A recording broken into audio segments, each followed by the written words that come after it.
Hello, everyone, and thank you for joining us this evening with PISA Presents Glyptodons, armadillos of unusual size.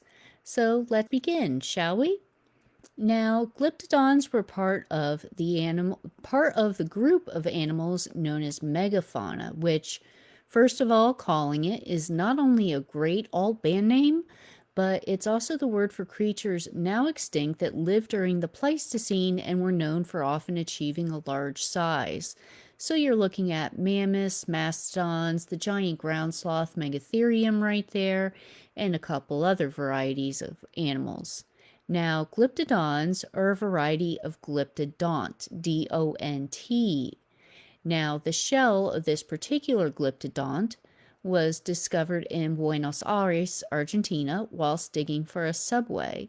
Glyptodonts first evolved in South America roughly ballpark 35 to 38 million years ago. It was at about this time that their ancestors evolved from those of today's armadillos. So at about that time, they roughly had a common ancestor with armadillos of today, and then they just diverged along separate paths. Now, here you see some other glyptodonts. Now, the one in the upper right, Dodecurus, is sometimes confused in the media with Glyptodon, but they're very easy to tell apart. The latter doesn't have a clubbed tail. So glyptodonts are all within the subfamily Glyptodontinae, and there are many genera within each with their own glyptodonts, but the Glyptodon itself is found within its own self-named genus, and it evolved about 5.3 million years ago. Now, it has about 5 individual species, and its fossils were first discovered in, depending on your source, 1814, 1819, or 1823. And yeah, things continue to get a little bit sticky from there. So, teensy problem. Well, a little bit bigger than teensy. That big. So, back with our friend Megatherium here. So, how many early Glyptodon fossils were mistaken for the giant ground sloth? We'll never really know, but it appears to be quite a surprising lot. So, in the beginning, they were uncovering these fossils of Glyptodon, and people kept mistaking them for Megatherium, and it kept happening again and again and again. And then to make things even worse, in the rush to classify these fossils, because, you have to keep in mind this is the beginning of paleontology and everything, and so people are, and folks are trying to kind of like make a name for themselves and what have you. So they're like, oh, I found this new species and everything. So they're in the rush to classify their own fossils and what have you. And so all these various species that are really just kind of one species more so are being named and renamed each several times. Now, it wasn't until people started more so paying attention to these right here, osteoderms, the bony plates on the outside of the shell, that folks started going, that ain't a sloth. And they started thinking, well, maybe this is something else entirely different. Now, altogether, one can find over 1,000 of these plates on a glyptodon. Now, by then, what became known as that was a horse of an entirely different color to many, many different paleontologists. As we said, what eventually became known as the Glyptodon had become named, well, several different names, all sorts of different tongue twisters. There was Chlamydotherium and not today, Satan. Okay, I'm just going to skip the next ones, elsewise my stammer's going to come out, and I don't feel like being here forever, honestly. So, point being, they assigned that guy right there. So, Sir Richard Owen, and looking at him right now, he kind of looks a little bit like Matt Smith, I think, but you know what?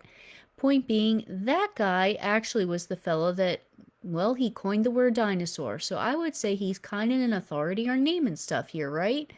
So they had him actually sort out all this mess personally. And in turn, his own name was chosen for this particular beastie. Those are actually his notes right there. Okay, so the illustration isn't the best, but again, beginnings of paleontology, baby steps. Now, if you look into the upper right, that weird shaped, like that little grooved thing right there, that is actually the Glyptodon's tooth. Now, that is how this animal got its name. Sir Richard Owen named the Glyptodon, just that, Glyptodon, after the Greek for carved or grooved tooth, after its very, very distinctive teeth. So the question then is, well, how big were they? So glyptodons could average about as big as a VW bug, so roughly 5 foot tall but pretty heavy in weight. I mean, just one of their femurs alone could be 7 pounds or so, and overall they had a weight of roughly 1 ton, which is indeed, you have to admit, an armadillo of unusual size. And just for curiosity's sake, in case you're wondering, or really you're probably not, but still I'm going to tell you anyway, that equates to about 4.2 Andre the Giants. So now you know. Glyptodons were roughly 10 feet long, and just the shell portion could be 5 feet. But what about the tail? Compared to other Glyptodon's tail was actually roughly, well, rather puny. Now, whether or not it was used for very fierce combat is still a matter of debate amongst paleontologists because it was rather, well, small and stumpy and they probably couldn't move it rather well. But altogether, it was roughly 9 fused rings of osteoderms. Now, this was hysterical. I thought this was funny. So, searching for public source images for this on the Pleistocene extinction, I was using Shutterstock, and so I got, well, the usual. You got majestic shots of early man or woman there on the right with why she's wearing leggings and everything else. I have no idea, but you get these shots of early man with these megafauna species, and like right beneath this picture, for some odd reason, don't ask me how Megalodon got into this mix, but yeah, that was one of the literal results for Pleistocene extinction. And yeah, Shutterstock gives me Megalodon, but I have no idea. It's the internet. Things are complicated. Now, he definitely doesn't belong there, so let's just get rid of them. Now, Glyptodon definitely does. And by the way, extinct it is. Since about some 10,000, roughly 11,700 years ago, ballpark, numbers kind of vary.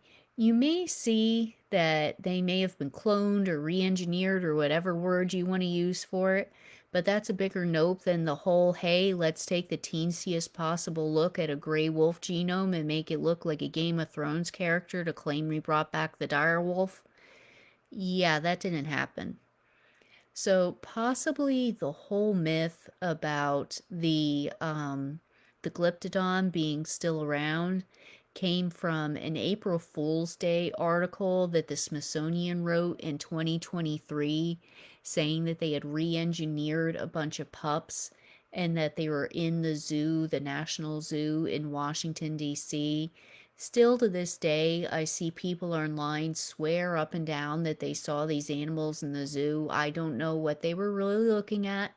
I have no idea, but, alas, the Glyptodon is extinct, I swear to you. From where that extinction came, whether it be change in climates leading to differences in environment, or maybe you have to admit, I mean, these animals most likely could not move that fast, so they probably couldn't adapt as quickly to environmental changes, or even, say, newly emerging species and then competition, or really, just to put a very, very big finger on it, perhaps a key contentious newly emerging species, man. Now, many point to mankind coming up, whether it be competition or predation. Now, some point to the alleged use of Glyptodon shells as shelters in South America as proof that they were hunted for food, as kind of like this big be all and end all, but the data on that is a bit fuzzy, so we aren't really sure about that. Most likely, yes, they were hunted, so I would put that as part of the equation, but altogether, it most likely wasn't one, but a combination of factors that took out our friends the Glyptodon, armadillos of unusual size. So, thank you very much, folks, for joining us today, and enjoy the rest of your week now.